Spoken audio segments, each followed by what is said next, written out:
Well, a very, very warm and humid welcome from Motegi. We started the season in Thailand. We've had 2 rounds, therefore 4 races so far, forming the Japan Cup. 8 races in all for the Japan Cup. This is race 5 and 6 at Motegi. We're about to go out qualifying, and we've flipped it around. Traditionally, we head out with GT4 runners going first, but this time with the vast majority of the field being in GT3.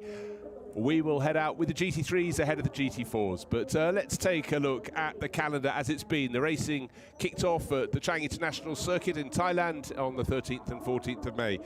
Then Fuji International Speedway and fellow classic Japanese circuit Suzuka followed. Then following straight on a week after Suzuka, the fields moved 400 kilometers to the north to Motegi. We'll round out the Japan Cup rounds Okayama in August, and then head to Sepang in Malaysia to finish the championship at the end of September. Classic array. But let's take a look at the points, how they stand here as the fans look on from the outside. And Vutikon Inthrafuvasax leads the way for Absolute Racing with his Porsche, a 10-point advantage over Prince Abu Bakr Ibrahim and Lucas Stoltz. 2 wins in their bag for 888 Racing.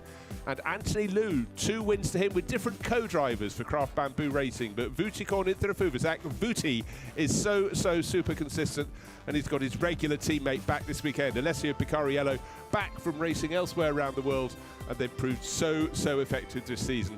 Fast, absolutely everywhere. So it's hot, it's humid. I'm going to have a look at the latest thermometer readings. Track temperature 42.3, air temperature 28.6, humidity 57. It felt slightly more than 57% when I arrived here this morning. But the wind fluky in the bowl here. You can see the banked section of the original twin ring Motegi circuit in the background. We're on the infield there, just at the end of the start-finish straight. You can take a look at the old banking, but it's a 14-turn circuit, just 4.8 kilometers. Goes under the other track twice just before after turn 5, and then again later in that, with the big return leg from turn 10, then a very tight fiddly section to get back on the start-finish straight, but into turn 1, but most notably into turn 11. That is where the overtaking should happen. But right now, ahead of qualifying, overtaking isn't being considered. It's all about getting a good run. Driver 1 will go first, 15 minutes, then a 7-minute break.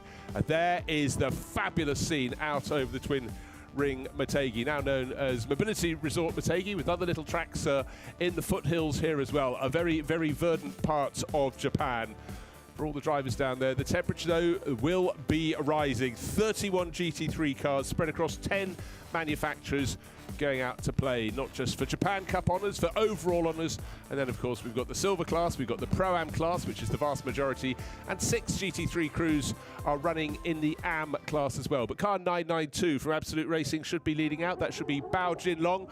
15 minutes, and we're running the GT3 runners first today instead of the regular order of having the GT4 runners. 2 qualifying sessions for each of these cars, 15 minutes each. Driver 1 does the first session. That will set the grid for this afternoon's race.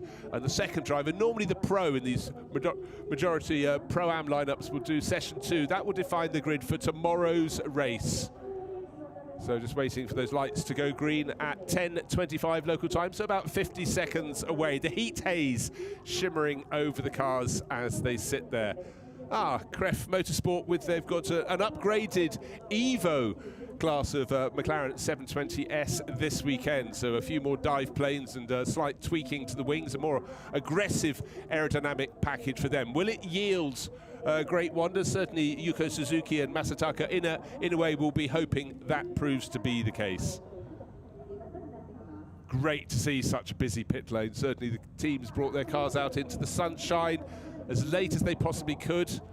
And one thing that's been a really popular addition since the series came from Thailand up to Japan has been having Nissan GTRs. You can see car number 360 from Run Up Sports, run for them by Tomai in the background there. Masaki Nishikawa should be going out in that one. So, just to reiterate, 31 cars in GT3, 10 manufacturers. We're talking Aston Martin, Audi, BMW, Ferrari, Honda, Lamborghini, McLaren, Mercedes, Nissan, and Porsche. What an array, the good and the great of GT3 racing. 14 turns.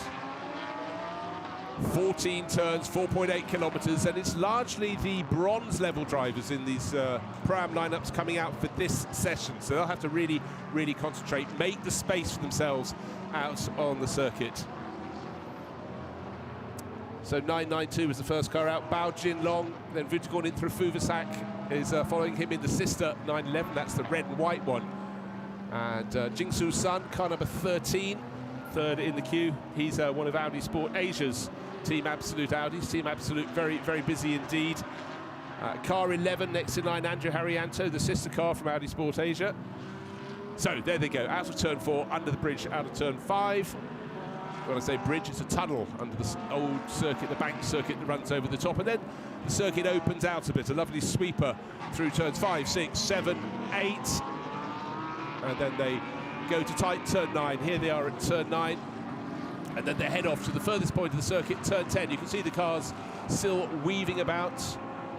Car at the front is Bao Jinlong in second place. The red and white Porsche is championship leader. Vutakorn in Fuvasak up at turn 10, and a really good exit from here. He's neat, he's tidy, still getting heat in the tyres though. Don't expect the flying laps until next time around.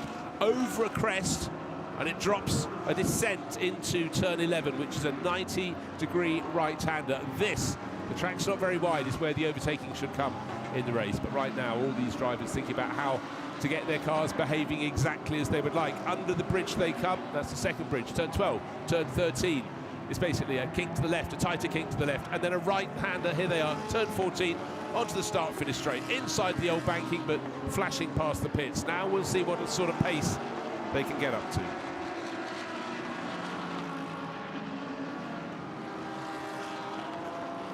First driver to set a flying lap should be the driver at the front of the queue. That's Jinlong Bao, car number 992, the sister car. Vutakorn in through Fuvasak, the championship leader, runs in second place. Then those two Audis also run by Absolute. Plenty of space right now for Jinlong Bao in the red and gold Porsche. Two nice clean exit. Vutakorn even tidier in the background. And we'll be able to take a look at their respective performances. We'll get to the first split, the first timing split. They've just gone through that. Then you go under the track between turn 4 and 5. The second timing sector comes just after the exit turn 8. Not quite there yet, but certainly Jinlong Bao in 992 set a best first sector of anyone. Goes through the second sector, just waiting for his time to come up on the board, and then see how that compares with the red and white car, the sister car of the championship leader in behind. Oh, in each of these sectors, Jinlong Bao has been getting on it more than Vutakorn in through Fuvasak has. In fact, that's why he's pulling away a little bit. He's got a Ferrari up the track ahead of him, and for Jinlong Bao, he wants to keep that clear track ahead of him, but he has got to see how the Ferrari's going to pick up the pace. It's far enough ahead not to hamper him on this lap, but very good next time round, and it's the treble 5 Ferrari that is almost a lap behind Miyazawa Racing, Miyazawa, and that's another Thai driver, Piti Pirombakti, at the wheel of that one. But he's getting up to pace where certainly Jinlong Bao is already on the pace. He's setting the pace. Under the track, the old track at between 11 and 12, 13, 14 out of turn 14. So the first flying lap will be on the board any moment now. Jinlong Bao has been setting the pace around the early part of the lap, but I beg your pardon, Kang Ling further back in the queue is going better still. Look out for Ling. He's car number 29. It's one of the Phantom Pro Racing Audi. He's actually running in the all-silver class, so a higher rank driving combination. Best lap on the board. Kang Ling, I said he'd go best. 1.5 seconds to the good. In fact, 1.6 seconds to good over Jinlong Bao. So it's the 29 Audi from the 992 and 911 Absolute Porsches. They're the top three. And then tucked in behind one of the Audis, car number 13, it's the blue one, just see in the background of the shot there. That's Jingsu Sun. He is 4th fastest. Who else is setting the pace? Andrew Harrianto, another of those Audis, car number 11 for Audi Sport Asia Team Absolute, suddenly banged in the fastest middle sector of anyone. The pace is getting hotter and hotter.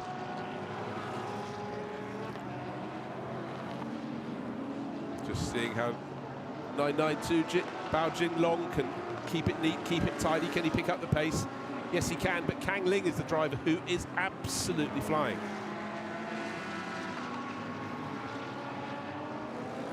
Kang Ling already to the good by 1.6 seconds. And look, we've got 9.5 minutes remaining in this session. There is still plenty of time to build up the pace, but certainly Kang Ling has been really, really impressive.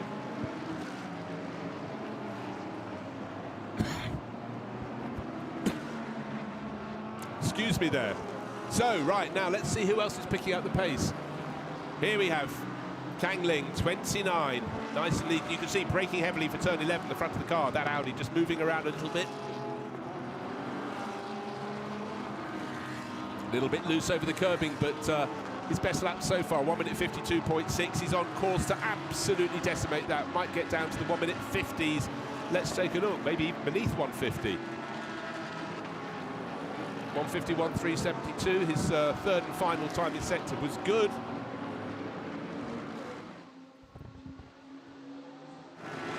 Butikon Fuvasak has now moved up into second place. Andrew Harrianto into third. And Jinlong Bao, the initial pace setter, goes back to fourth place. But right now, Kang Ling in that aquamarine Audi again getting very loose, running those wheels over the curbs, dropping it down. And bear in mind, he, sharing with Ki Chao, has got an all-silver driver lineup.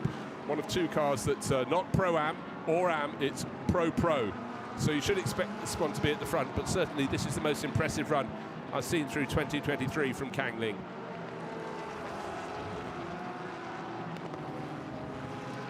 Gets past the Mazawa Ferrari, so Piti Biron Bakti keeping out of the way. He's many seconds slower, 10 seconds slower at the moment as he builds up to speed in that dark liveried Ferrari, but certainly no second invitation for Kang Ling. Pressing on, Futikon.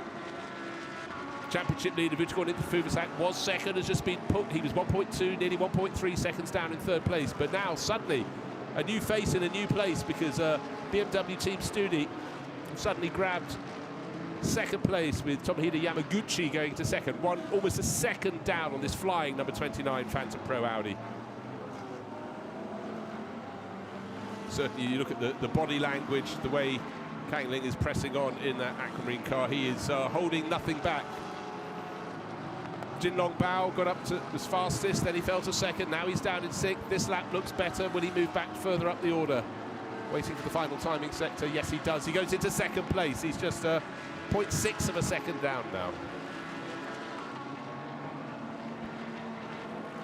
Very good lap there. Good patience, Jinlong Bao in 9.92 for absolute. Just looking for a space on the track, see what he could do.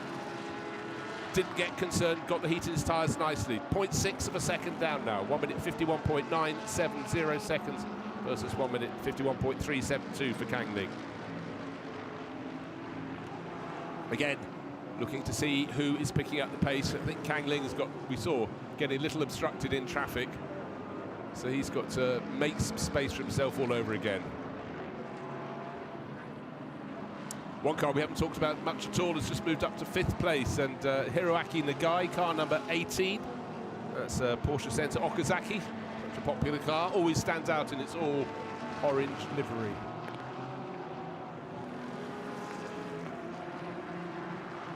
And unfortunately, the new Evo version of the Kref Motorsport McLaren facing the wrong way in the circuit. That's coming out of turn number 9, the tight left-hander. So everyone's going to have to just not improve their speed through there. But I tell you who has been going very well. Well, the first part of the lap was Jinlong Bao, but obviously with the spinner just in front of him, that's probably scuppered that lap for him. So, red flag. Unfortunately, the problem with the Kref Motorsport McLaren, it is just around a very tight corner. Turn 9 is about 140-degree bend. Oh, well, very done. Well done there, off the circuit. Oh, dear. Got out of the way, but has now beached the Kref Motorsports McLaren. And that's Suzuki, who's unfortunately had that little moment. So Yuko Suzuki has beached it. So what have we got left on the clock? 5 minutes and 46 seconds of the original 15 minutes. Now a car that's had a couple of wins this year for Anthony Liu. There it is, car number 37, Craft Bamboo Racing, and that is not at the races at the moment in terms of position. Sharing with Fabian Schiller again. That's all the way down in 20th position, 3.7 seconds down on the pole. So if a quick time was coming, they were going to have to do it in the last 5 minutes of the session. Busy down in the pits. See that heat haze, all the crews trying to get their drivers in. think about how they're going to change things. Car number 55, that's one of the other McLarens. That's Team Uematsu, where Tadeo Uematsu does, he's driver 1 and driver 2, so he'll do both qualifying sessions. But the pace setter, Kang Ling's, his Audi, car number 29, Phantom Pro Racing. Didn't just do it once, did it twice, improved the pace to everyone else. Now, haven't really clapped eyes on Car Guy Racing, reverting to the 488 Ferrari for this meeting.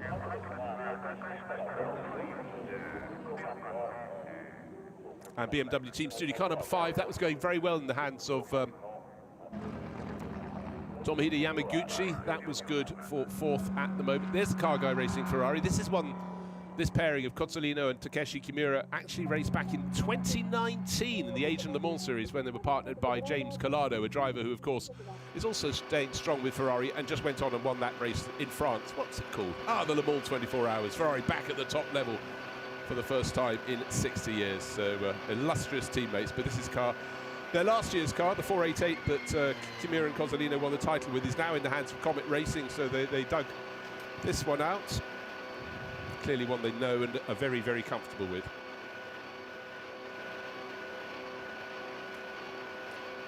Just the last half dozen or so is making their way through the final loop. Let's take a look. Best laps so far with the Race Vision powered by AWS, and it's Kang Ling there, 1 minute 51.372, 6/10 of a second, or as near as can be, ahead of Jin Long Bao. Andrew Harrianto was the driver on the charge in his Audi late in the session, and Yamaguchi and his BMW good for 4th. Oh, well done. They got the McLaren, the Kref Motorsport McLaren, out of the gravel. That was unfortunate. Spun the car, no damage done, but was sitting in a tricky position, and then when kicking it around to try and rejoin the session, unfortunately ended up in the gravel, but that was quick work to get that out of there. So hopefully he won't be dragging too much gravel back down onto the track, and the remaining 5 minutes 46 seconds of this qualifying session will be able to be carried out very soon indeed. Of course, for all the drivers sitting in the pits, they have to get to pit exit. They've got to work around a lap and warm up their tyres. That means they've probably got time for 2 more flying laps before the checkered flag will come out. Best lap so far, 1 minute 51.372, set by Kang Ling, car number 29, and that's one of the 2 Phantom Pro Racing Audis. That's one running in the silver class.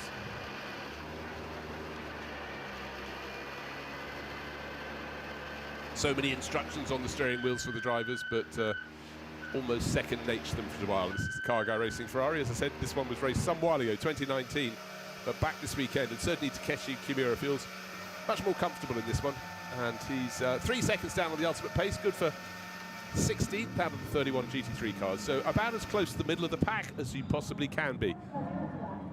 Right, it's all about getting out as soon as the session restarts. 5 minutes 46 will be the time on the clock when it starts, and that will soon fall.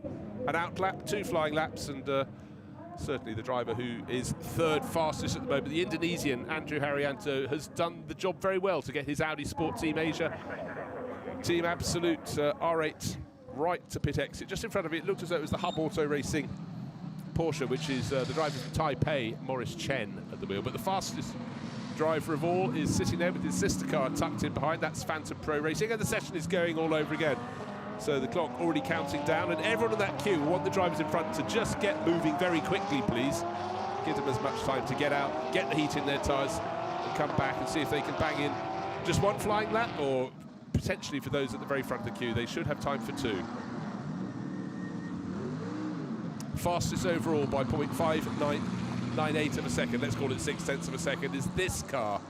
It's the 29 Phantom Pro Racing Audi. It's one of 2 cars running in the all-silver class. Vast majority of this 31 car GT3 field are running in Pro-Am.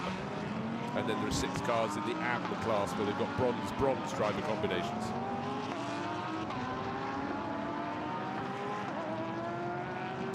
So though it's a bright day, it's slightly clouding over a little bit now. Still a puff of breeze for all the drivers right now. Their cockpits are getting pretty warm. But are their tyres? That is the question. Riding on board the Mezawa Racing Ferrari, and it's with Piti Biramvakti. Running down into turn 4, tight right-hander under the bank circuit. no longer in use, but had some great IndyCar events in the past. Good to ride on board with him. Turn 5 goes to turn 6. Up over a slight rise into turn 7. A little bit of a drop on the exit. Then up to turn 8. Tight, tight, tight. Keep it neat, keep it tidy. Now coming down to turn 9. Very sharp left-hander. This is where that Kref Motorsport McLaren had its spin and brought out the red flag. But no such problem now. Then it's considering all about accelerating up to the top of the hill at turn 14. So there is the view of the Misawa Racing Ferrari, like all the other cars in the pack, getting the heat into the tyres. But for the field led by Andrew Harrianto, there he is, car number 11. The car covered in as many ducts as you can imagine and a whole lot more.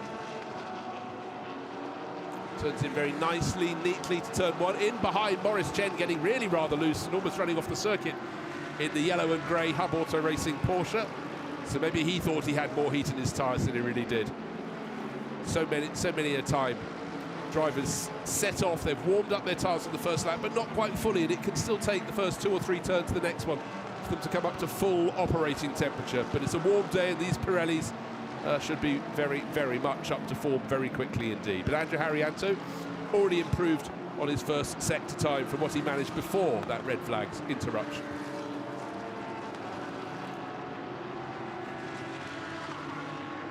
Dream position is to be the driver at the front of the queue. You should have clear track ahead of you. We did have a few cars taking a while to leave the pits. In fact, I think, just having a little look, Kang Ling is still in the pits. He's still sitting on a time 0.6 of a second to good. He's our pole sitter. He's confident. And Tadeu Uematsu, we saw him in that other McLaren. He has also remained in the pits, not going out for more. And while we focus on the number 11 Andrew Harrianto driven Audi, someone's just put the fastest first sector in of anyone. It was the car we spent a lot of time looking at in the first session. There it is, 992, Jin Long Bao. But what he gained in the first sector, which is by 34 thousandths of a second, he's lost in the second sector. You can see he was down by 0.3 of a second in that. He's got traffic up ahead of him.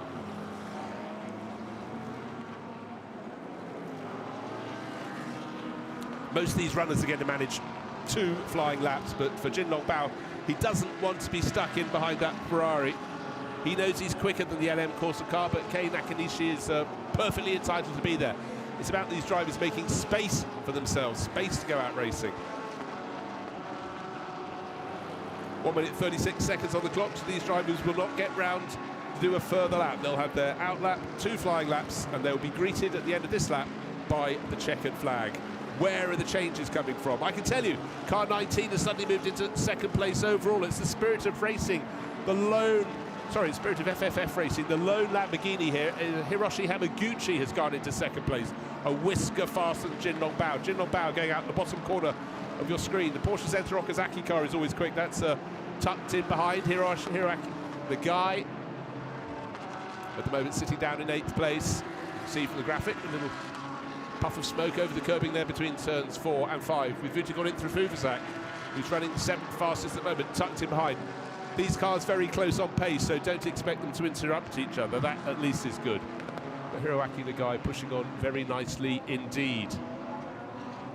And Hiroshi Hamaguchi, having just moved up into second place, 0.5 of a second down on the ultimate pace, has improved in his first sector on his final flying lap. Still a big ask to gain more than half a second. He's pressing on. So too is Hiroaki Nagai, but his first timing sector on this lap is no improvement, nor is his second. So I think time for him would have run out.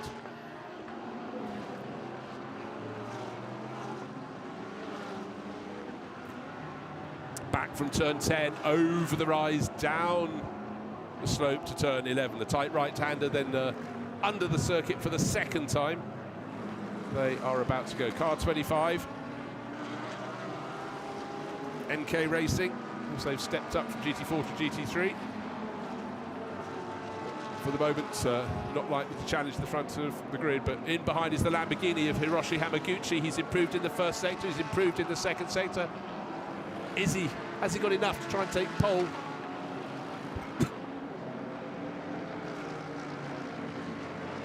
The checkered flag is there, but he got caught in traffic. That was really unlucky. He got behind the NK Racing Porsche. Any chance he had was absolutely thrown out of the window in the third and final sector. So he stays in second place. Any other changes coming our way? Suddenly Anthony Liu, we saw his cars at the very background of the shot, the yellow and red Craft Bamboo Racing Mercedes. He was down in, I think, 20th position it was, or 16th. He's now suddenly moved himself up very nicely indeed to 5th. And as a championship challenger, that's important to him.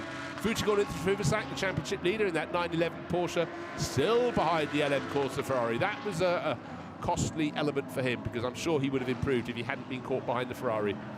Anthony Liu, car 37, he was a big gainer at the end, up to 5th place overall. And how about Takeshi Kimura in that bright yellow Ferrari 488 for Car Guy Racing? Well, I'm afraid for him, he got in the top 20, but only just in 19th place. Suddenly that first session is over. Of course, we had the interruption.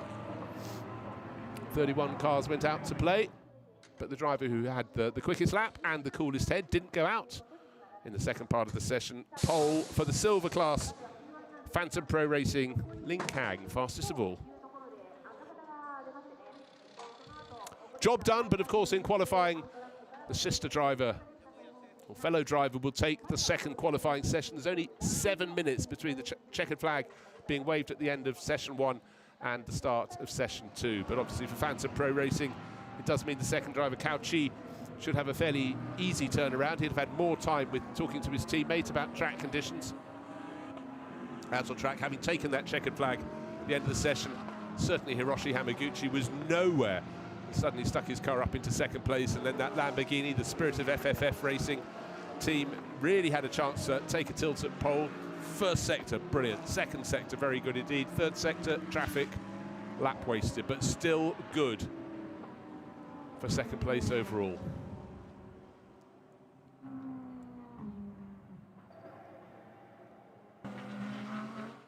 Last few cars still working their way in for driver 1 to hand over to driver 2. Then we will get going all over again. But from the very outset of the session, 31 cars went out to play, and Jin Long Bao was setting the pace from the front of the queue for Absolute in his Porsche. Fujigoro Fufusak, the championship leader, tucked in behind. They were looking very, very strong, and certainly seemed to be leading the way. But then the challenge started to mount from Phantom Pro Racing, and Kang Ling, and he pressed, got in front, had a huge margin, over a second at one point. It did come down, but he was tidy, but certainly prepared to hang the tail of his silver class Audi out over the curbs if he felt like it, just like that. But then Jin Long Bao was building up through turn 14, and he suddenly moved himself up right to the sharp end of the field all over again. Obviously the drivers trying to find their form, find their pace, get the rhythm, gain accuracy. But unfortunately a red flag was caused with a spinning McLaren. But just before that, we had Andrew Harrianto starting to pick up the pace for Audi Sport Asia team Absolute, and he certainly went to the sharp end of the field.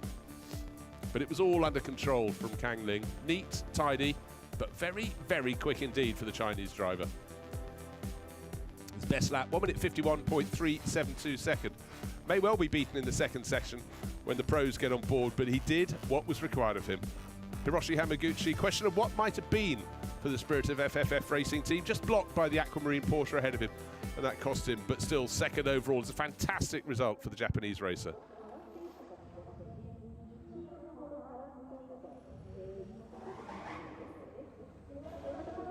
So let's take a look at the list, and it's a silver class car at the top of the rankings. Kang Ling's done his job. Ki Chao will be the driver taking over.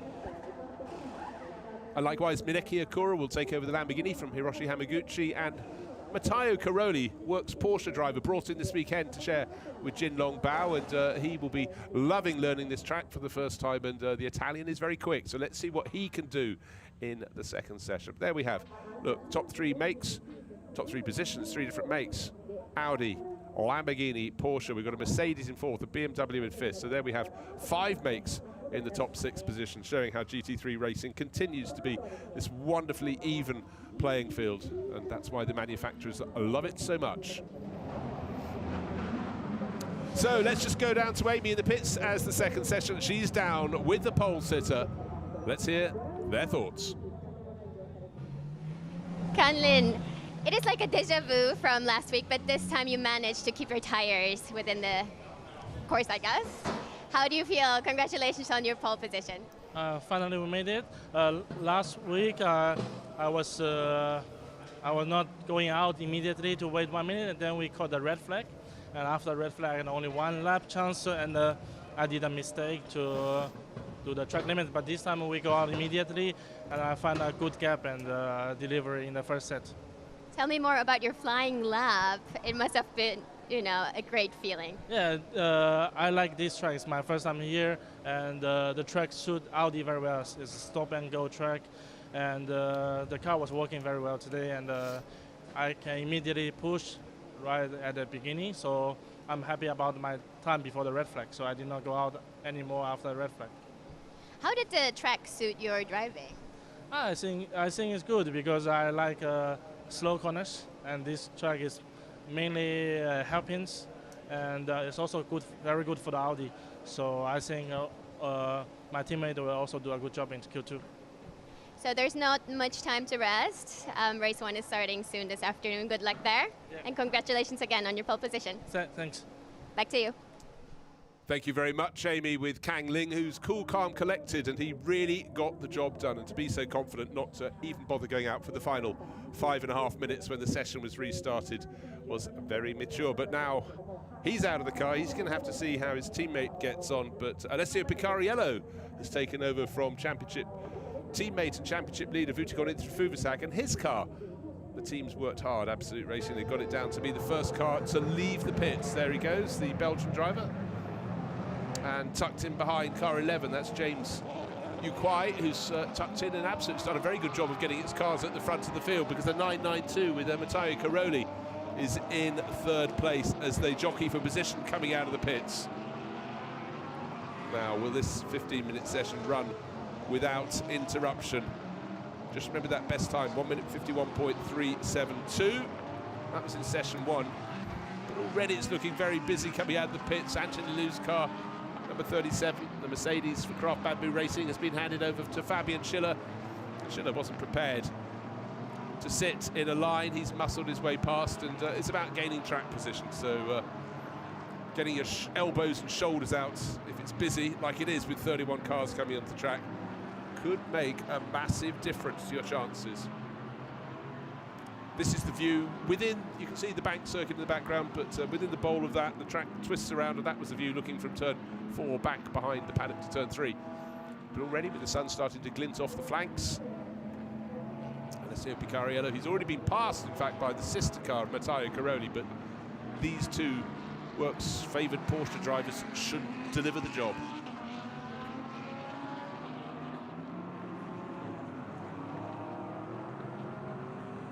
It's interesting with the, sorry, slightly croaky there. Interesting with these pro drivers, they really work their tyres so much harder than their teammates. That's their experience. They know they want to get them fully up to temperature before they go onto the first flying lap.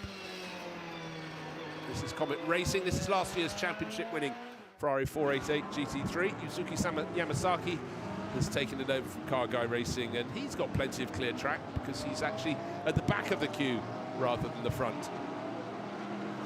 Different ways of doing things, and Comet Racing may actually have worked the right amount of track for him to drive in, but those two Absolute Racing Porsches, first and second across the start-finish line, going into their first flying lap, and also tucked in behind James Yu in an Absolute Audi. They've certainly monopolised getting their cars out as early as they can in these sessions. Cairoli making his debut this weekend, slotted in all around the world, like Alessio Picariello, certainly a Porsche-favoured driver, and the Italian, well, I mean, if you're running it marginally faster than Alessio Picariello, you do not need a higher compliment, because Alessio is very much seen as the gold standard here in Fanatec GT in Asia, but these two are looking very neat, very tidy. And through the first flying sector of the three, Cairoli is faster by about 0.06 of a second, so he's opening out a little bit of a space. He's going to catch the tail end Ferrari fairly soon by the looks of things. There's a blue car up ahead. But if it's just one car, that's not too easy, not too difficult to interrupt. No, in fact, it's the bright purple R&B Racing example, the Porsche with Dennis Olsen. That was one of the quickest cars in testing yesterday, Friday, here at Motegi. So maybe that won't delay them after all. But Matteo Cairoli and Alessio Picariello picking up their pace, faster and faster. going around turn 10. Then there's the very slight climb up along this return leg. When we get the view from turn 11, you can see the cars can't see the exit of the straight when they get up to start. There they are, over the crest. Now, the decline increases down to turn 11, under the bank circuit, the circuit used by IndyCar racing. There they are, under there, and then bursting into the sunlight all over again. 12, 13, they're two left-handers, and then the final corner, the right-hander, 90-degree bend onto the start-finish straight. And just remember, the best lap in the first qualifying session was 1 minute 51. Are we going to be faster than that? Yes, we are. 1 minute 51.1. And advantage Cairoli, Picariello. No, Picariello picked it up in the final sector. He's gone into the 1 minute 50s, 1 minute 50.899. Lights are flashing. Dennis Olsen up ahead. He's quick. They're trying to get another really, really good flyer on this one. So Cairoli getting the wrist action in to flick those headlights.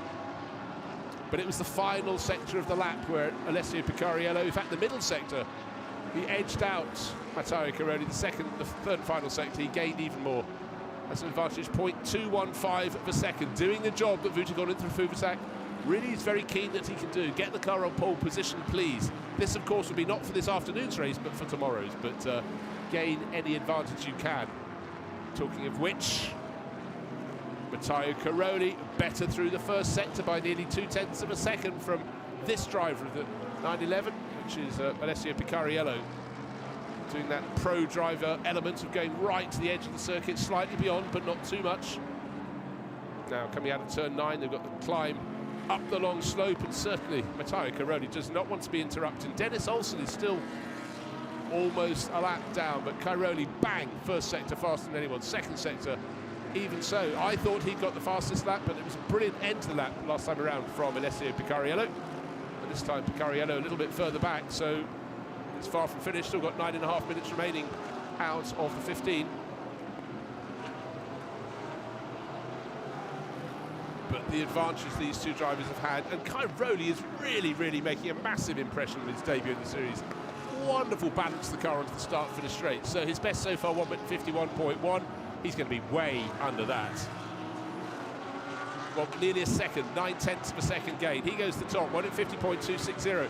Picariello is faster than he was before by about 0.2 of a second, but he's good only for second this time around. They are way clear of the rest, and as I said that, they had a second's advantage, but then suddenly Yuta Kamimura for Porsche Z Okazaki made it 3 Porsches in the top 3 positions. He's only 0.6 of a second down, but in turn is that same margin clear of that white Porsche with the ducks on the side. Audi Sport Asia Team Absolute, James Yu, 1.3 seconds down, and he in turn is 0.7 of a second clear of treble 3, which is the second of the Phantom Pro Racing Audis with Mikkel Mack on board. But Dennis Lind, who's running in that purple Porsche that both Matteo Cairoli and Alessio Picariello picked off, he was effectively a lap behind in the sequence. He's in the background of the shot. He's 1 lap down on them in numbers, but his third flying lap was good enough to go to 4th overall.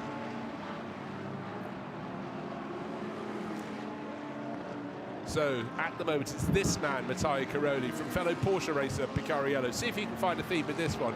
From fellow Porsche racer, car number 18, which is Porsche's Enter Okazaki, and then Dennis Lind. But now we've got a break because car number 5 has suddenly moved up the order, and that's the BMW has gone into 4th place overall. Seiji Ara has got flying. Now, riding on board Kei Kozolina, he's a driver who's really, well, he's last year's champion. He pushes, and in that first sector alone, as the heat comes into the tyre, he's taken more than 1/3 of a second off his car's previous best lap. He needs to. He's down in 18th place. He's 3.7 seconds down the pace. Sade's up in front, got a little bit loose in front of him. That would be a slight distraction. Doesn't want that to do that again. That's Maxi Gertz, car number 85, getting a bit loose. But Car Guy Racing back with a 488 this weekend. All of them running wide towards the edge of the circuit. Wide as they dare, but with a little bit of traffic, that middle sector has fallen apart totally for Kozolina. He's still got time. 6 minutes, 50 seconds or so of the 15 to play with. But at the moment, as I say, well, he was 18th, but as others have improved, he's fallen to 20th out of 31 runners. It's Porsches all the way, 2 of them in the pits, the fastest 2 both in the pits. Motegi Caroli, 1 minute 50.26, and then Alessio Picariello, 1 minute 50.68 seconds.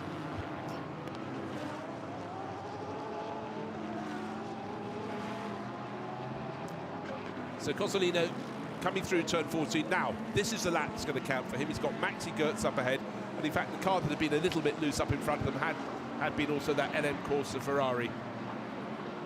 Shigekatsu Wakisaka at the wheel, but let's see what Cozzolino can do. Let's also see what Brock Feeney can do. He's way down in 24th position for Triple Eight Racing, but look, purple on the screens, that means he's faster than anybody else, even the provisional pole sitter in the second of the timing sectors. 1 minute 50, oh, there we go. 24th becomes 6. So for Triple Eight Racing, that is far more like it. Still 3/4 of a second down the pace, but the young Australian, yeah, that was a rescue job, but now he's got traffic up ahead. You've got to make the space. And the car in front is Tadeo Uematsu.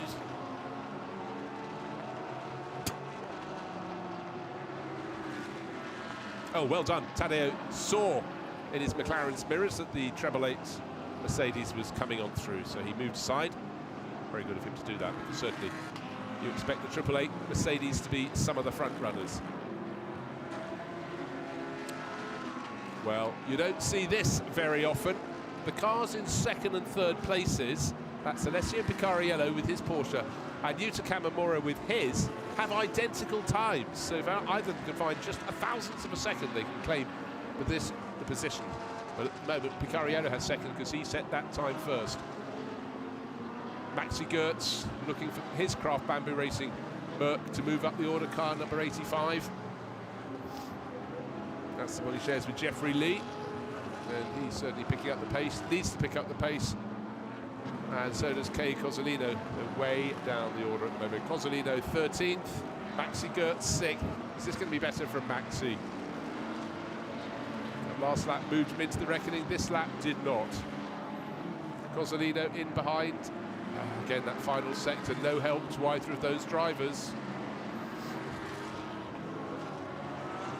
Still time for more. You could say you've got more time to get heat in your tyres, but you've got more time with every further lap to take the best out of them. So both these drivers maybe didn't get the cars running as they wanted early in the session, when the tyres would have come towards them a little bit more.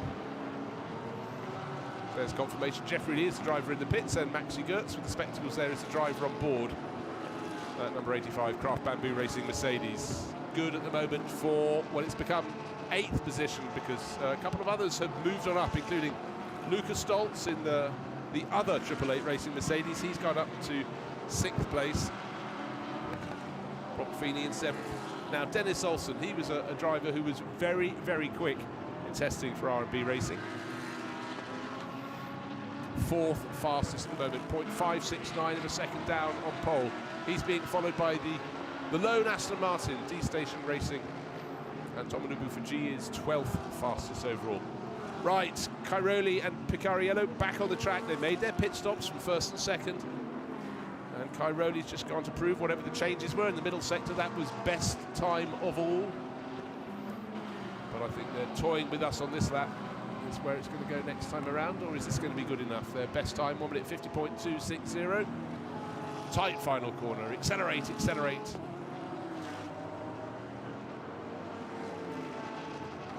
Impressive one, it's just marginally down, 1 minute 50.343 seconds, so down by under a tenth of a second on his previous best. But look, it's like a piece of magic. Clear track, it just doesn't happen. You have to work it. And certainly the young Italian racer Motegi Caroli is enjoying it very much indeed. Alessio Picariello just coming in the background in the sister car.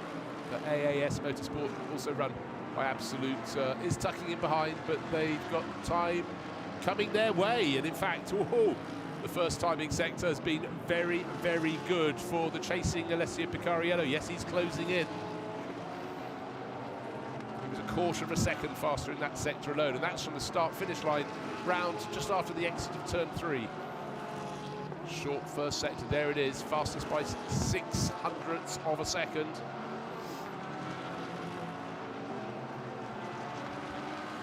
pride at stake, but whenever you've got a fellow driver from your same team, you're trying to get pole from them, that's important. But we've had a change for second place because Picariello, look, he's down to third place.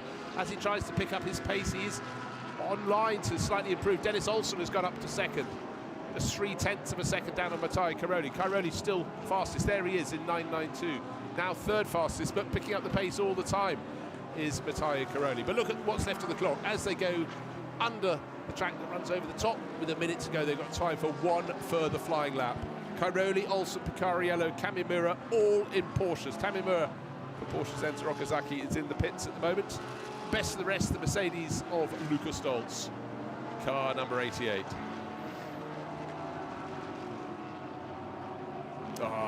Alessio Picariello does improve. He goes back into second place.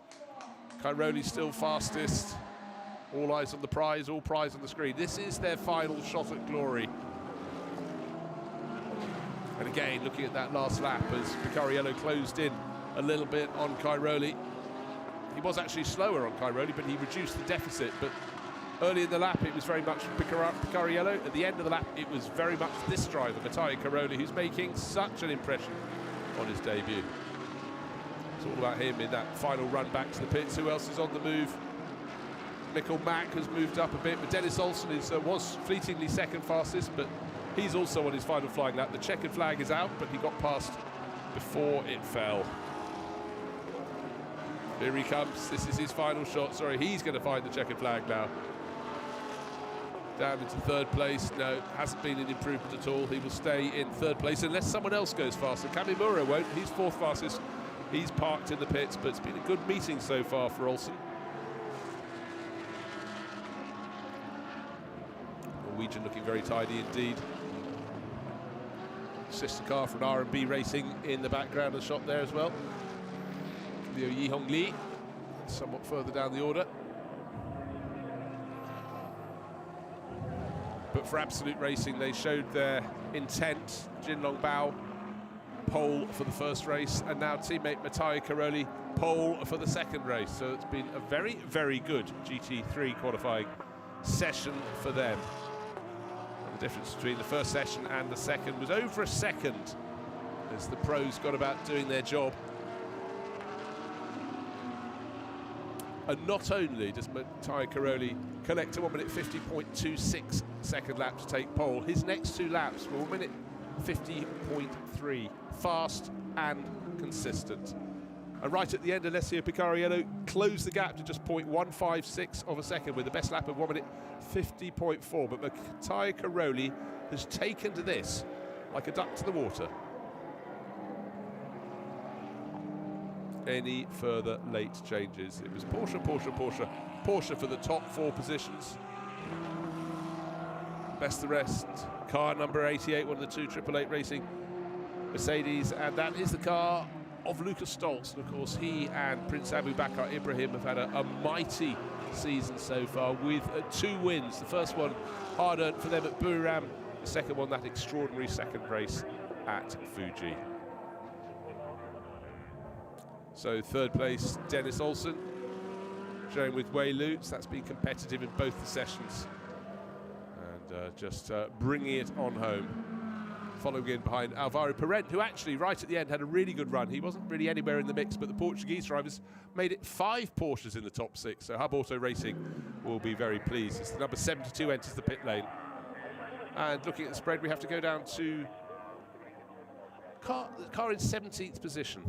Car number 13 to get a driver who was more than a second away from pole. So that very much was a much tighter session, almost always with, because it's all the pro drivers going out to make their mark, and make it they do. Yeah, Frankie Cheng, the first driver, not within a second of pole. But the session belonged to Motegi Cairoli, who wasn't just quick, he was consistently very, very quick indeed. It looked as though Alessio Picariello would challenge him, but in the end, the sister car ended up 0.156 seconds down in third place overall. But job very, very well done from the young Italian. And Jinlong Bao, his teammate, took pole for race 1. He's gone and matched that by taking pole for race 2. Sorry, I'm just going to shoot myself in the foot there. It was Kang Ling, of course, in the Audi that took pole for race one. Apologies, got a bit carried away about the success of Absolute's Porsches there, but they looked so in control of that session. First and second for them. So just to reiterate, pole for this afternoon's race goes to Kang Ling, the Phantom Pro Racing Audi. Pole for the race tomorrow, the second of the two races here at Motegi, goes to the driver of this car, Motegi Caroli, who's turned up in the championship and made a very, very impressive debut here. Most of the cars all lined up down there. Pretty much every car now back in the pits.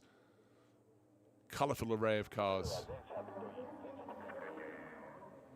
So Picariello's car is being pushed back a little bit just to make space for Motegi Caroli. He'll probably get out looking rather pleased with life because he came here, clearly has adapted to this circuit very, very well indeed and delivered the job many times over.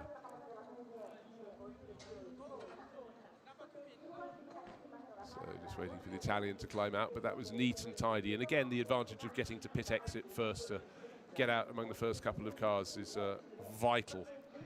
In fact, he was second out of the pit lane, wasn't he? Alessio Picariello was first out, but Motegi Caroli very quickly just put his car in front, and that was a statement of intent. Thank you.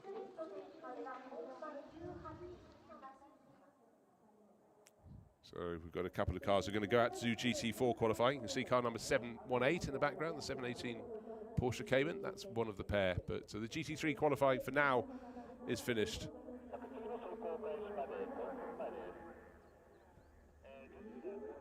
And a chance for the teams to consider how it all shook out for them. But taking a look at the highlights, it was about getting down to pit exit as soon as you possibly could to be at the front of the queue. 15 minutes to play for. And Absolute Racing had both its Porsches and one of its Audis in the front three cars, looking to see what they could do. But for James Yu in the Audi, he would end up down in very respectable but 9th place. But it was all about Motegi Caroli and the driver giving chase there on the track and on the timesheets. Alessio Picariello going faster and faster. This time there was no red flag to interrupt them. Occasional bits of traffic, but really by going out first, they made their advantage. Dennis Olsen was a short distance ahead of them, and certainly Motegi Caroli was very, very keen that he wasn't going to interrupt them, but the Norwegian, once he got his tyres up to speed, was no problem at all for them, and he was to end up as one of the quickest drivers in the session.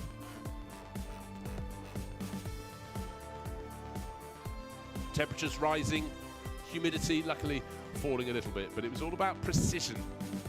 Just looking at the way that Caroli rode the curves, but rode them with great style, didn't unsettle the car, but was always quick. And he and Alessio Picariello, his teammate at Absolute Racing, got the job done to be first and second fastest. So a very, very happy camp indeed. Dennis Olsen started almost a lap behind them, but he came good for R&B Racing to take third fastest overall. A much cleaner session that time, no red flag, no spinners that were caught on camera at least, but when the checkered flag fell, it was very much a Porsche success story.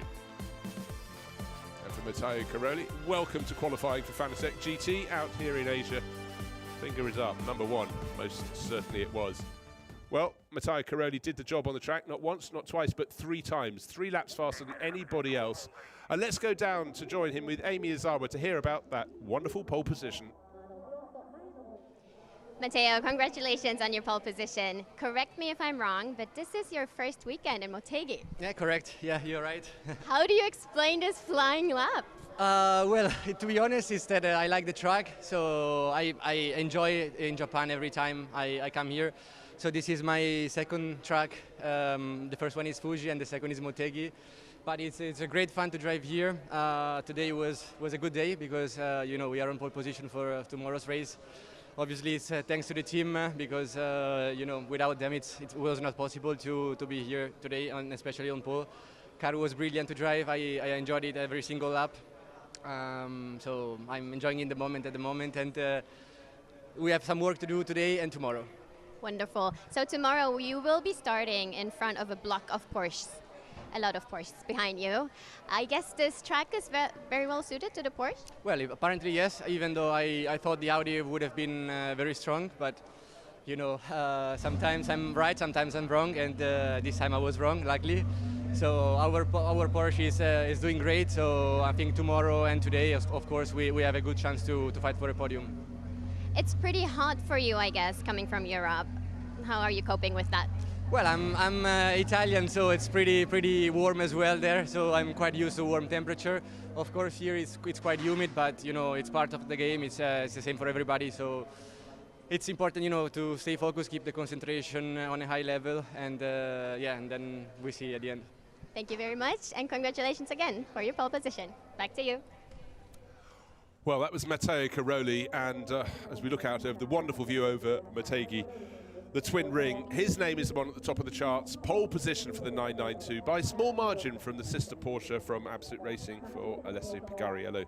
Dennis Olsen, also in a Porsche, was third. Yuta Kamimura, also in a Porsche, was fourth. And the best of the Mercedes, Lucas Stoltz, doing the typically excellent job he always does. And a late lap from Alvaro Parent just really does show that Porsche domination. And another one down for NK Racing in 8th place overall, with Mikkel Mack, the best of the Audis in that particular session. A real mix, but it was the pros showing their class, showing their business. And the second of the GT3 qualifying sessions really was enthralling to watch, and other very quick drivers ending up way down the charts. So quite a mix-up there. Certainly the Mercedes not really at the sharp end apart from Stoltz's, but expect them to come forward with Brock Feeney and Maxi Goetz and Fabian Schiller all likely to work their way into the top 10. So wonderful scenes over this 14-turn circuit in the sunshine, but also the humidity here to the north of Tokyo. Just a week on from racing at Suzuka.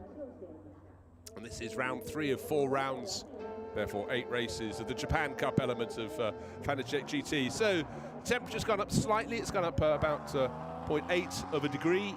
Track temperature marginally higher. But for the drivers, humidity's dropped by, well, I was going to say 3%. It's just gone up another percent. So it's 55%. So it's still warm and sticky.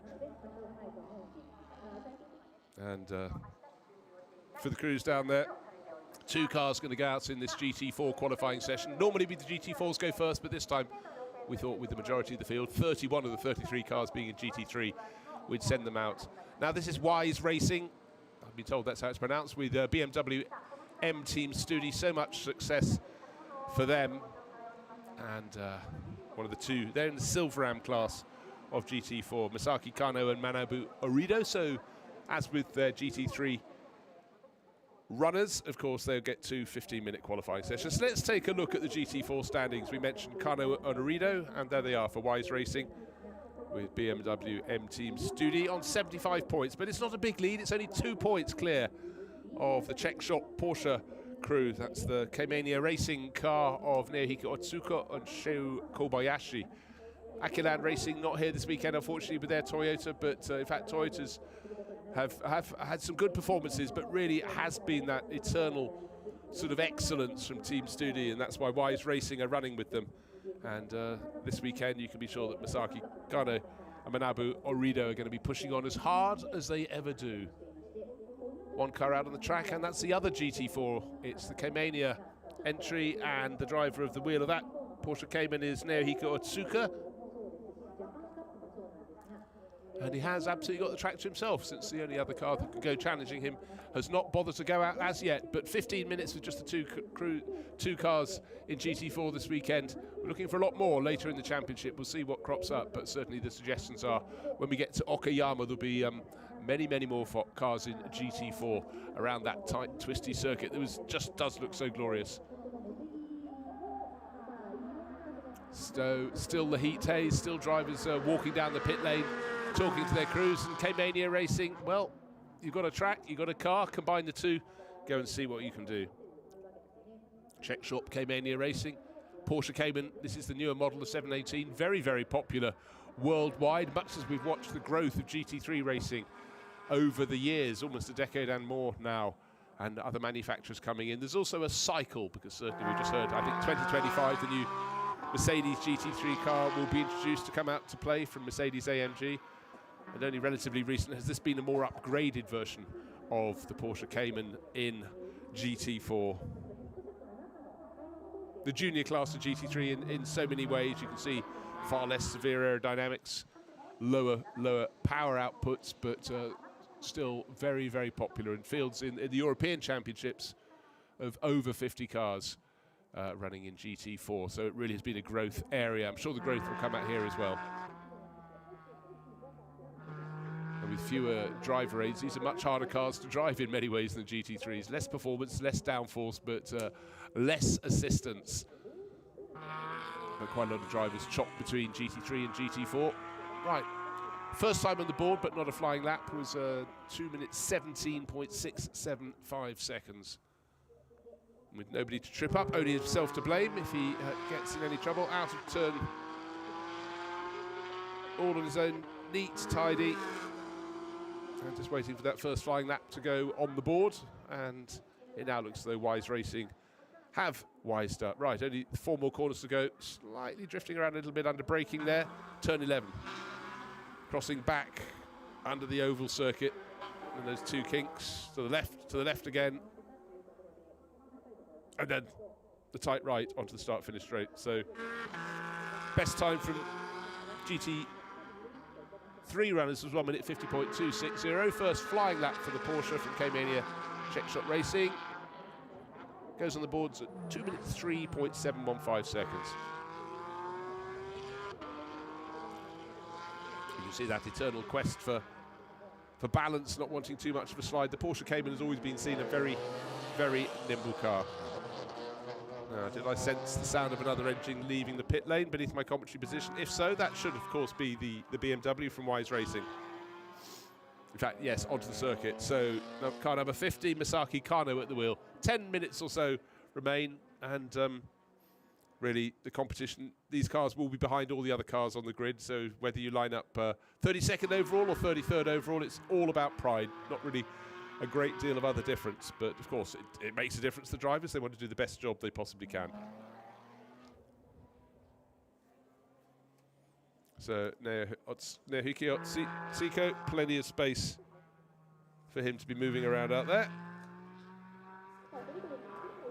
I say, I'm very impressed how tidy he is, but look how he's picked up his pace from the out lap. He went faster onto the first flying lap, faster still on his second flying lap by large margins. Look, in the second timing sector between the exit of turn 3 and the exit of turn 8, he's gained the best part of a second and 7/10 of a second from the start line to the exit of turn 3. So he should get his times down to a 2 minute 2, maybe even a 2 minute 1 second lap. Let's see what he can do. It's cleared turn 10, come over the crest, down the drop to turn 11.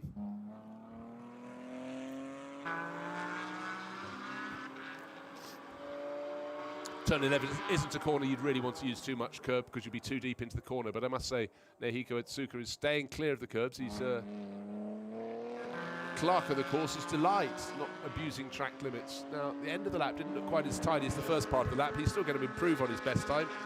Question of by how much? Not as much as I thought, actually. He eventually 2 minutes 2.473 seconds. Okay, is that the best we can get from the Czech Shop Racing Porsche? I don't know. I sense there's more time to come, but the real question to me is what we'll get from the BMW. Cue the BMW. YZ Racing with BMW. Wise Racing, as it's spelt YZ but pronounced Wise Racing. Again, very different looking sort of car. Seems much larger than the Porsche Cayman, but in reality it isn't that much larger. It's just a bit taller. So Masaki Kano has a time target, 2 minutes 2.4, and he will take pole position. Thus far, his best is a 2 minutes 19.5 because that was his out lap. So Kano, space matched with pace, one feels would be the answer here.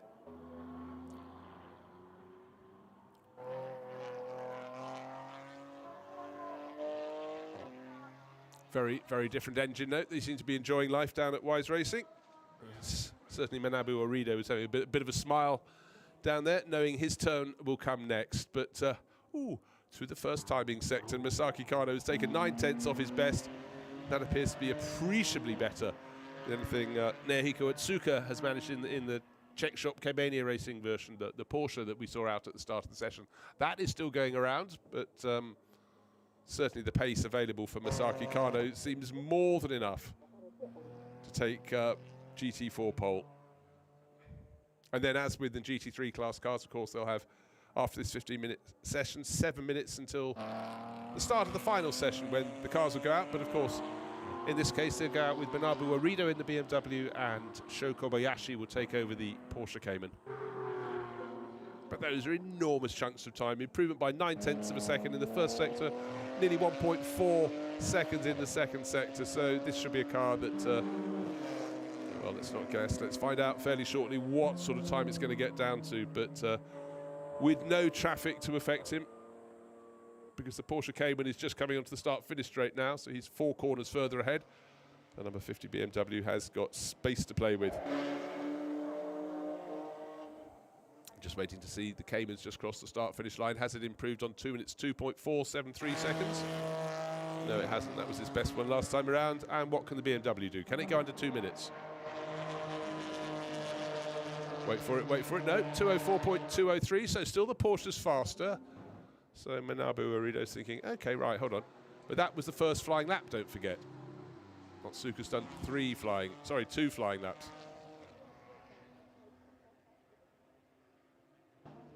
It's such a rare thing in motor racing to have a track to yourself. It's a bit like sprints, they were known. Oh, in fact, into the pits. That's why the second flying lap for Otsuka didn't find an improvement.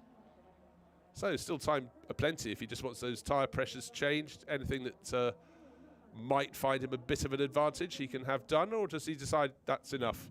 Because as I said, just the 2 cars in the GT4 class, so you're not going to fall a great deal further from where you started.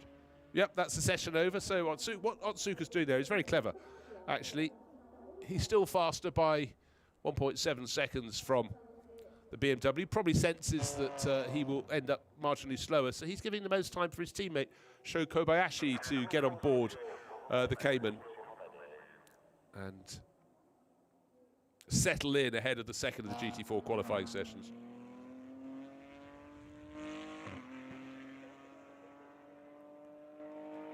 So Masaki Kano, neat, tidy, picking up the pace. Very good second sector as the 3's timing sectors. But has he got enough in the bag to go below 2 minutes, 2.473 seconds? We'll find out in about 4 corners' time.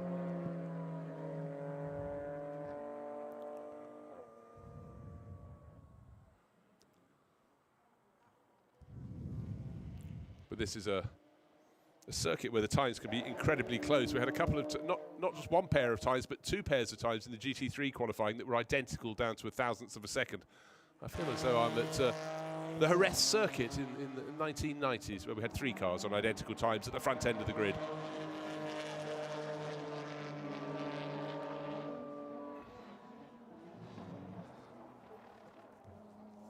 So getting closer, but the BMW is still in second place. Masaki Kano has got 3 3/4 minutes to pick it up. There's no challenge from the Czech shop K-Mania Racing Porsche, because that's parked in the pit lane.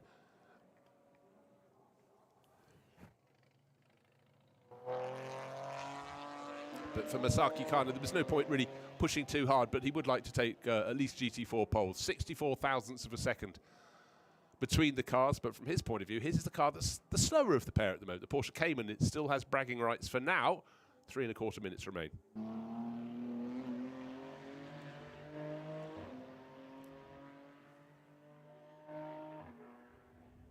Must feel a little bit more like a test day than anything else, except test days are very busy. This is a clear stretch of track. The Porsche Cayman not going back out until the second qualifying session, but at the moment sitting on an advantage of 64,000ths. And with a 33 car field, it does mean whoever comes is the slower of these 2 cars will start on the back row all on their own. Look, you can see there's nothing between them. 2 minutes 2.473 for Naoki Otsuka. Just has bragging rights for now.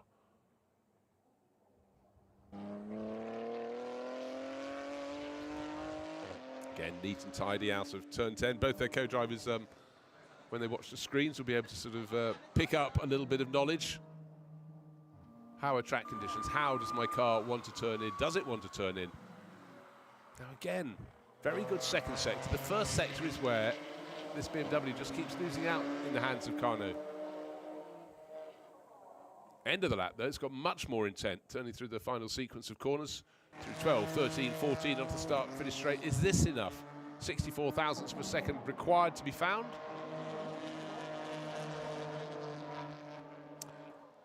And Kano goes ahead.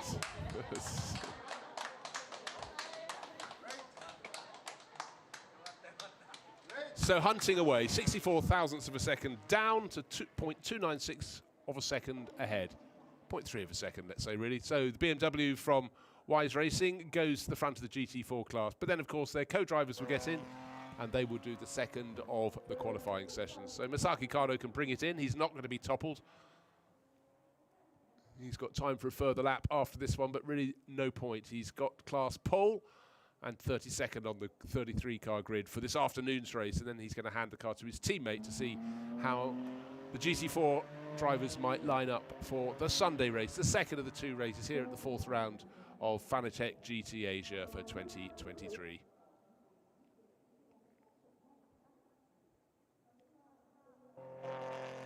BMW just looking, well, just acknowledged as being a very, very well-balanced car. It just isn't dramatic out there. Seems to go where the driver wants to put it. Porsche Cayman, equally nimble, but certainly the other manufacturers and their GT4 cars look much bigger machines. Their balance of performance brings them all in line, makes them all competitive, but they go about their finding their form from many, many different angles. So the checkered flag will be out in 25 seconds. But for Masaki Kano, surely he will, well, probably the best thing he can do as he works his way back. He's not going to get to start a further lap. This lap hasn't been improvement. Actually, just bring it in. Don't complete the lap. Come into the pit lane. Give a little bit more time for your teammate to get on board and look at the angle of the car there. That's someone who's not really rushing to the conclusion of the lap. But where is the pit entry? Looking for it and finds it. There we go. That was the right choice. It saved, rather than running a slower lap for 2.5 minutes, gives more time for teammate Manabu Arido to get on board and settle in for the final qualifying session here at Motegi.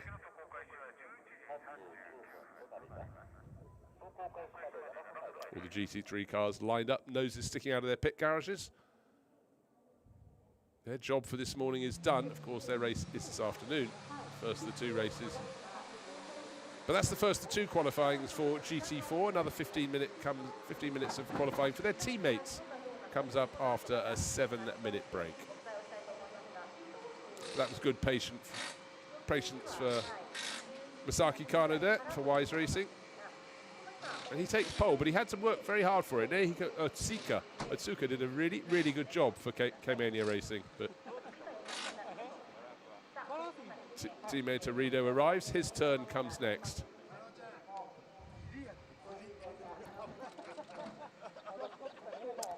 And of course, just checking in on the BMW Team Studio GT3 team. They were towards the front end of the grid, but it did seem Porsche domination in GT3. But the real story of that session was just about keeping it neat and tidy, not tripping yourself up, putting lap times on the board. I expected the margin to be great. It wasn't. Right, the first car onto the track, the first of two, Naohiko Otsuka for Czech shop K-Mania Racing, had the track to himself for about 5 minutes until the rival camp stirred and sent Masaki Kano out there. So it was about keeping it neat and tidy. Porsche Cayman 718s always are neat and tidy. And then came Wise Racing. Their number 50 BMW M4 GT4, again, neat and tidy. But it didn't rush straight to the front. And certainly the pace had to be worked on. And it took a while. It took several laps before Masaki Kano managed to topple the best time set by the 718 Porsche. Otsuka's time had been a very good one. In time, he brought that car into the pit lane, still the fastest driver. So out on the track, all alone, Masaki Kano had to keep chipping away. And chip he did. They were separated by next to nothing. The Porsche Cayman was still in front into the dying minutes of qualifying. But then Kano got the job done. Instead of being 64 thousandths of a second in arrears, he was the best part of 0.3 of a second in front when he put his final lap on the board. Then he too reported back to the pits. The job was done. So we know the identity of the first of the GT4 pole sitters for Motegi 2023. We've got another session to come to let us know who's going to be quickest in session number 2. But job done, and done very well by Masaki Kano to take pole for Wise Racing with BMW Team Studi.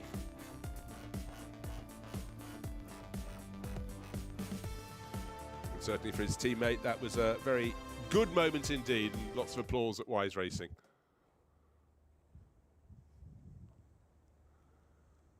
So 31 GT3 cars with their noses poking out of the garage. They will be playing in the race later, but we still have qualifying positions for tomorrow's race for the GT4 class to be sorted. But let's go down because Amy Izawa almost as quick as the drivers, and she's got the pole sitter, and that, of course, is Masaki Kano. 加納選手、ポールポジションおめでとうございます。じわじわと育てて盛り上げ上手ですね。いや、本当にね、今回も実はまた性能調整で絞られてまして、でその状態の中、なんかポルシェは若干上がってるみたいな話も聞いてたんですけど、ただまあさあどうなのかなと思って、向こうのちょっとタイムを見たかったんですよね。なのでちょっと遅らせて出たんですけど、初めに出た向こうのタイムを聞いて、やべえな、大丈夫かなみたいな状態だったんですけど、まあしっかり熱入れて、ね、アタックして、まあコンマ1ぐらい遅かった状況で、まあ一番大変のいいところはその次やったんで、まあそこでなんとか合わせてタイムを更新できたことは良かったかなというふうに思います。はい。So they had a few restrictions coming into this weekend, so a little bit worried about whether they were able to get the heats right on the tires. But they first took a few minutes to see what the rival car, what their time is, and then he was kind of a little bit sweating because the time was very, very quick. So it was quite a struggle at the beginning to catch up on that time, but finally on his last lap he was able to manage his lap. おめでとうございます。岡山からはライバルがまた増えますけれども、また戦い方変わってきますか？だいぶ変わると思うんですよね。で本当に、まあ、ここまでの状況はまあちょっと台数も少ない、まあ、その状況の中で僕らも合わせていたんですけど、まあ、いろんなキャラクターの車が来ると思うんで、まあ、セットアップはねもうだいぶ車的にレースも3レース目に入っていってるんでできてきてるとは思うんですけど、まああとは本当にね周りとの状態見て岡山は戦わなきゃいけないと思いますけど、まあでもポジティブな方だとは思うんですけど、はい。まずは今週末ですね、意気込みを最後に教えてください。はい、今までのレースとはまた違うレースになるんじゃないかなというふうに思ってます。やっぱりストレートも速いですし、そうなるとやっぱり我々もね優勝と準優勝って多分 5秒の差があると思うので、まあ、そのギャップはしっかりと僕のスティントで作って、オリド選手に、バトンタッチをして、まあ、しっかりと優勝できるように頑張りますんで、はい。もう午後からはねレース始まりますので、ちょっと休んで、はい、レース頑張ってください。よろしくお願いします。So, looking forward to Okayama, they have more rivals coming in. So he was saying that there will be a slight change in how they will, come into the next weekend. But first, about this weekend, their strategy is he will push as hard as he can so that he can get the 15-second penalty gap. As much as possible to the back. So yeah, that's their strategy. And the straight is very quick for them, and that's looking great as well. So he's very much looking forward to the race this afternoon. Back to you. Thank you, Amy, for that fulsome description. And indeed, you could tell they were looking, watching, waiting, but also the reflection on the face of teammate Manabu Arido was quite interesting. He had that sigh of relief. That was a real session in which the BMW crew had to work. But it's so interesting listening to drivers talking about tyres. They may be round and black, but they're very, very important. And some manufacturers here in the humidity are getting the heat into their tyres rather better than others. But when you look at the layout of this circuit, I think something nimble is certainly something worth having. We've got the Audi R8 LMS on pole for the first of the two races, and that's a light, nimble car. And then the Porsches, of course, work their tyre temperatures very well in GT3 in the second session to take pole in that. So it's the balance of a nimble car with the handling and one that gets the tyres to work very well indeed. So with the job done from Masaki Kano, he can now take over the chair in which his teammate Manabu Arido had been sitting. And likewise, the 718 Porsche from Czech shop K-Mania Racing, now in the hands of Sho Kobayashi. So he's going to see what sort of lap pace he's going to put out there. But don't forget, of course, by taking victory last time out, this car at its first pit stop will have 15 seconds longer at a standstill during the race. That was the 15 seconds that we heard being described by Masaki there during that interview. So go like a scalded cat in the first half of the race and try and build as big a lead as he possibly could. And then, of course, that longer pit stop will haul the Porsche K-Mania car back closer and closer to them. But it's about the balance across both the drivers, don't forget. And certainly when it comes to seniority in the GT4 camp, Masaki Kano is a bronze. Manabu Urido, who's on board, is a silver. Whereas for Nehiko Otsuka and the driver now on board the Porsche, they're both bronze, and that's Shoko Kobayashi. So they don't have as much driving experience, running in different classes in GT4. But it's good to hear also from just then from Masaki Kano about the greater number of GT4s coming in a month's time to the final leg of the Japan Cup element of the Fanatec GT Asia to Okayama, where we enjoyed some enthralling racing last year. So just like the first session, Wise Racing with BMW M Team Studi looking, watching and waiting in the pit lane, whereas Czech Shop Kemania Racing straight out there with their Porsche. Don't forget they had a longer turnaround because that was brought in relatively early in that first qualifying session to give as much time as they possibly could before handing over to Sho Kobayashi.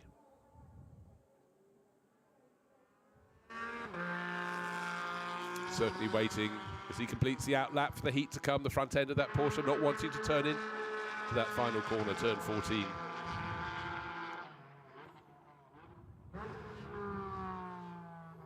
That said though, his outlap was about 4 seconds quicker than his teammate managed, so the team learning, happy to just get on and press on out there on the circuit.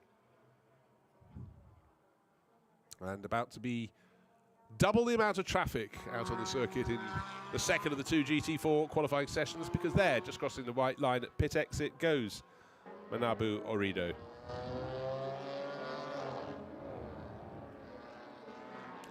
It's funny as Sho Kobayashi presses on around the circuit, how a circuit can look quite wide when it's just one at a time. That was the viewing point for the potential overtaking location. Oh, sorry, it wasn't. That was coming down the infield straight. That's the run from turn 3 to turn 4. Now the twisting section when you've gone under the track for the first time. Turns 5, 6, 7, coming up the slope now, turning right. That's turn 8. Then the little downhill blast coming down to turn 9. It's a tight corner, about 140 degrees to the left. That's where the Kref Motorsport McLaren went for a spin and then try not to use getting too greedy on the curbs. If anything, Sho Kobayashi was actually trying to yank the car back onto the circuit a little sharply, which can certainly adjust the line of the car. Turn 10 negotiated. Still 11 minutes out of 15 remain in this session, but this is the first flying lap. Remember, it was very close in GT3 qualifying. Number 1, now this is number 2. Nobody's going to lap under 2 minutes, you can be fairly sure of that. But let's see what we're doing. 2 minutes not on the board, 2 minutes not on the board, accelerating hard. Sho Kobayashi. That's a good lap. Really, really picked up through its course. Yeah, very respectable starter lap. 2 minutes, 2.612. So for Nehiko Otsuka in the garage, yeah, a wry smile there. Teammate going very well indeed.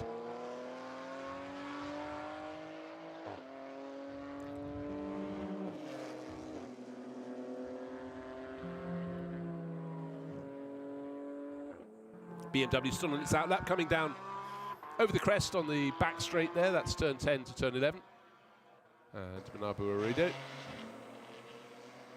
Neat, tidy, but nowhere near the pace as yet of the Porsche. Still getting heat in the tyres of the BMW M4 GT4.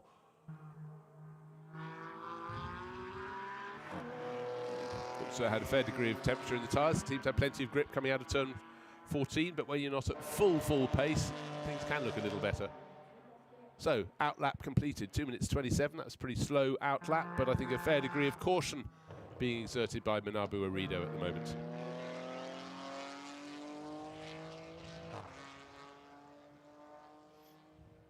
And Manabu is the highest ranked of all the GT4 drivers here this weekend. He's a silver ranked driver. That's why it's a silver-am pairing with him and Masaki Kano. So on that sort of combination, they ought to be ahead, particularly through the course of the 1 hour race this afternoon, their combined experience. But I'm pretty impressed here by the pace of Sho Kobayashi. Look at that, he's cracked the first sector nicely, absolutely thumped it in the middle of the 3 sectors, Neat, tidy, trying to brake as late as he could into turn 11. Under the bridge he goes, a little unsettled over the curb on the inside, but he's got the car across to the right, which gives him a wider line through the two left kinks. Turn 12 completed, turn 13. Then you're immediately trying to get in the front of the car in, all the tails wagging a little bit, but no. Balanced it, accelerating. We're going to have a lap under 2 minutes. Not quite sure. It's going to be under 2 minutes 1, surely. Let's have a look. Not under 2, not even under 2.1, but 2.1483. Very, very good indeed. Yes, says Otsuka. Job done. Time more to go, and you can certainly see that Kobayashi is really pushing in the 718 Cayman. Pushing it to the point where the car doesn't always want to go where he's putting it, but he's pushing it anyhow, so that's very, very impressive. Looking at sector times, this is the first flying lap from Manabu Arido in the Wise Racing BMW. Nowhere like the pace of the Cayman at the moment. Of course, when you look at those sector times, you think, oh, look, in the middle sector he gained 3.8 seconds. No, that's just compared to his outlap, so hasn't suddenly found warp speed as yet, but he's building it up, but not attacking in the way that Kobayashi is doing. So his first proper flying lap, 2 minutes 6.6. We need more pace than that. So suddenly the belief is there that a GT4 pole may be possible for Czech Shop K-Mania.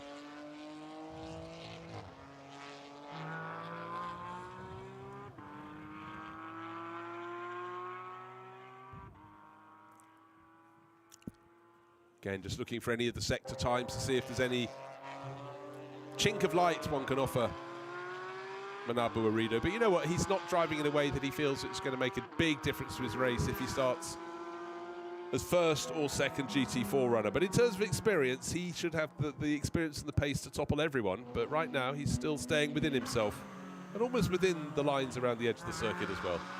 Turn 4 completed. Turn 5, you're turning very quickly along the backstretch of turn 2. 6 and 7 follow. Turn 7, you go to the left up the hill, then you go over a slight rise at turn 8. There we are, turn 8, and then start dropping again down to turn 9.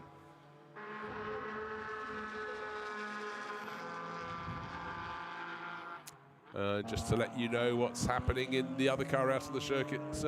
Sho Kobayashi, not so brilliant through sector 1 or second 2, but absolutely thumped sector 3. So 2 minutes 1.439 remains the fastest time. In fact, it's an improvement. It was 2 minutes 1.6 the lap before, so there was an improvement, but all really gained in the final sector, the final one of the 3 sectors. This is the sector that we're seeing right now over the crest between turns 10 and 11, picking up the pace, but even if he gains 1.5 seconds on this lap, that's going to put him 3.5 seconds in arrears at the very smallest margin.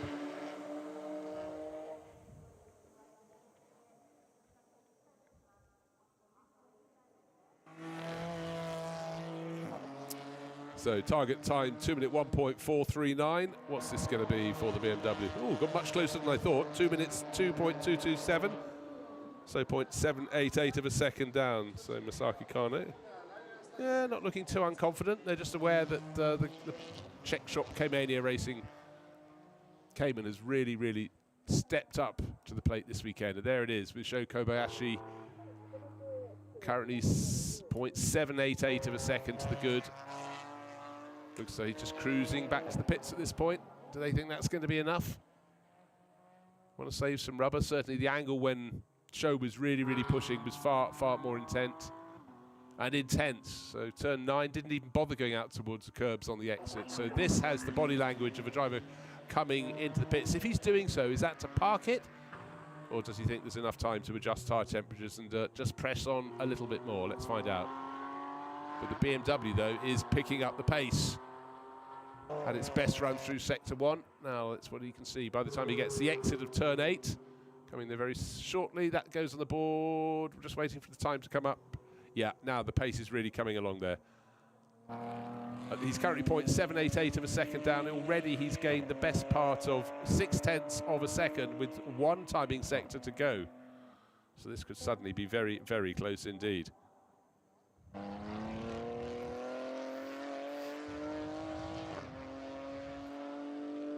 Crisp engine note from the BMW. Accelerating hard, all on his own. Braking neat, tidy in a straight line. Oh yes, that's very clean down into turn 11. Using the requisite amount of curbing on the outside under the bank circuit through turn 12, through to, there we are, 13 as well now, to the right, to the right, to the right at turn 14. Oh, that's looking a nice tidy exit, plenty of acceleration out of the final corner. 2 minutes 2 is his best time so far, and 2 minutes 1.539, so a tenth of a second precisely in arrears. It's still not there, so he's got to press on a bit more. Good to see the smiles, to see how close it is. You've only got 2 cars in the class, you want them to be competitive. And just remember, in this afternoon's race, this car will have a 15-second extra pit stop penalty time. So has got to try and negotiate its way past that.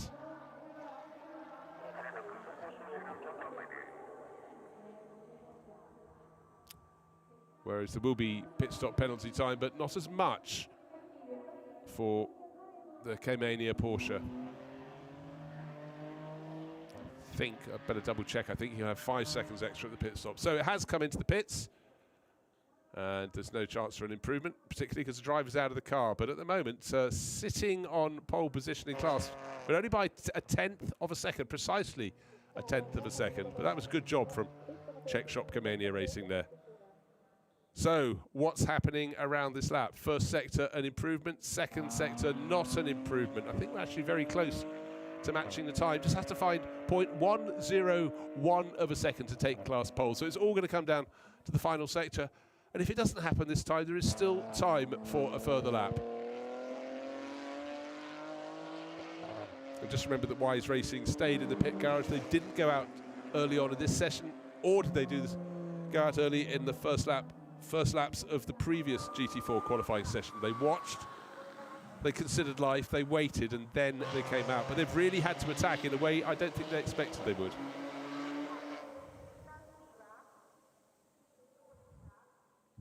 Ah.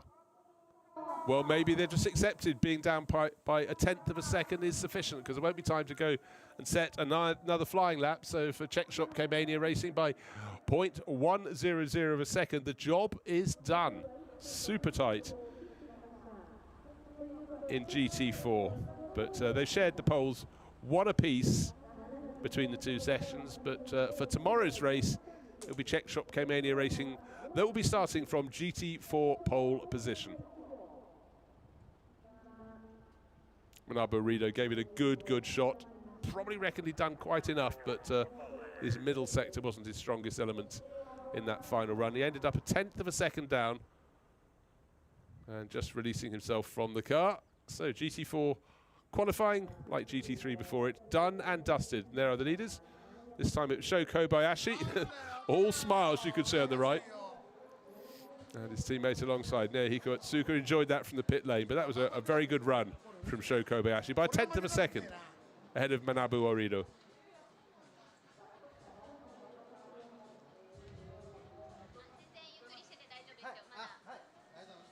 Well, they're all being chivied to come and do the GT4 pole interview. Good to hear that Amy's down there already, getting in on the act. But that was a really interesting couple of sessions.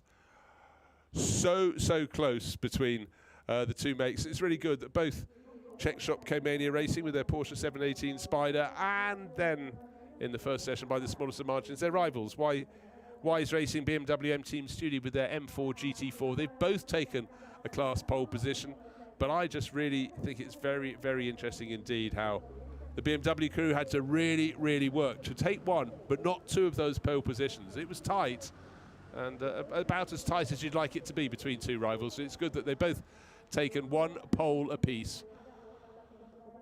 But it's the pole for tomorrow's race we've just seen clinched by Sho Kobayashi. 2 minutes 1.439 seconds for his lap versus Manabu Orido's 2 minutes 5.139. So let's go down, and Amy is with Sho Kobayashi, who should be all smiles. He's just taken pole in GT4. 小林選手、ポールポジションおめでとうございます。ありがとうございます。ありがとうございます。率直に今のお気持ちを教えてください。いやー、前回鈴鹿で本当に織野さんのところのチームにコテンパンにやられちゃったので、今日はもうどうしても行きたいなと思って一生懸命彼と金曜日からセットして何度かここにこぎつけることができて、良かったですね。So last weekend in Suzuka, they couldn't really do much against their rivalry. So they were, praying to ourselves that they would do this weekend, and he got it. So he's very, very happy about it. コンマ1秒で勝りました。いやギリギリでしたね。なんとか、はい。もうフルプッシュで猛烈なアタックだったと思うんですけど、振り返っていかがでしたか？そうですね、いくつかケツ出してしまったところもあったんですけれども、もうそれでももう踏んでいこうということで、もうなんとか、頑張って、やることができました。それももう本当に金曜日から中古タイヤで一生懸命セット出してくれた、もう横浜のチェックショップ、社長の大塚、ファーストドライバー、彼のセットアップ能力がもう全てだと思いますね。So the car felt quite wild on track. That's how he said it. And also the tire setup, they've been doing quite a good job. And Otsuka Senshu, driver 1, he did a great job on setting up the tires. So it's all to him. So he's very thankful for Otsuka Senshu. 素晴らしいポールポジション取りましたね。ありがとうございます。俺じゃないですよね。取ったら良かったですよ。本当セットで決まってだいぶ走りやすくなって。初日はどうなるかなと思ったんですよね。本当にピンタイヤってこんなにいいんだなと思って。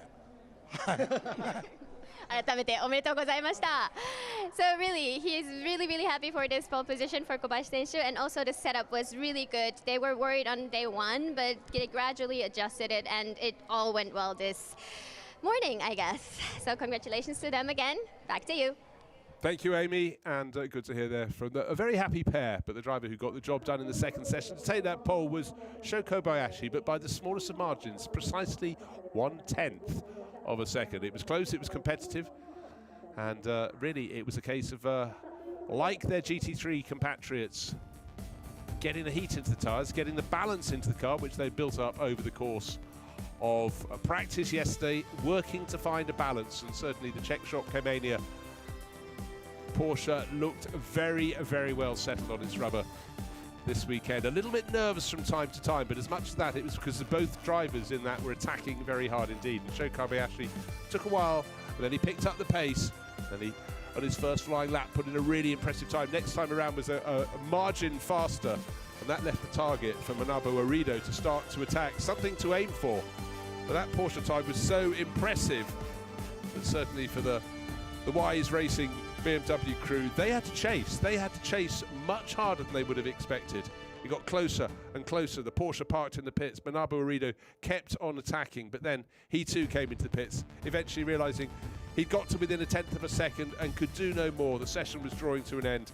He pushed, he pressed, but the time just wasn't quite there. So equal between these two cars, the Porsche and the BMW, but at the second time of answering, it was the BMW that came off second best. Still, Arido pressed and pressed and pressed, but the pole in class went to Sho Kobayashi and Czech shop Kemania Racing by 1/10 of a second. Super competitive. Bring on the racing. So happy faces in the Kemania camp.